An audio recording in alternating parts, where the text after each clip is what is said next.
এই দোয়াটা শিখে নেন, ইনশাআল্লাহ আপনার জীবনের সমস্ত সংকট কেটে যাবে। আমি নিজে ওই দোয়াটা বেশি বেশি করার চেষ্টা করি। দোয়াটা হচ্ছে, মুসা আলাইহিস সালাম একটা গাছের নিচে হেলান দিয়ে বসলেন, বসে দেখলেন দুজন মেয়ে দাঁড়িয়ে আছে দূরে, পানি নিতে পারছে না।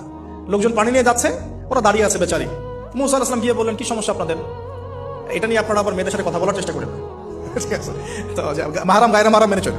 তারা বললেন যে আমাদের বাবা অনেক বৃদ্ধ মানুষ, আমরা পানি নিতে পারি না যতক্ষণ না আমাদের কম পানি নিয়ে চলে যায়। মুসা আলাইহিস সালাম একটু বললাম না, ফিজিক্যালি খুব স্ট্রং ছিলেন, থাকে না বডি বিল্ডার, সামনে গিয়ে কথা বলে সরব পানি দিতে দাও, তখন মানুষ একটু মূল্যায়ন করে না।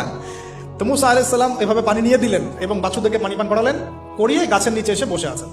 বসে বসে তিনি দোয়া করছেন, এই যে দোয়াটা তিনি দোয়া করছেন, রব্বি, একটা নেক কাজ করলেন, নেক কাজ করলেন না, মানুষের উপকার করলেন, নেক কাজ করে এসে গাছের নিচে বসে দোয়া করছে, আল্লাহ এখানে তো আমার খাবার পানি বাসস্থান কিছুই নাই, আমি কি করব?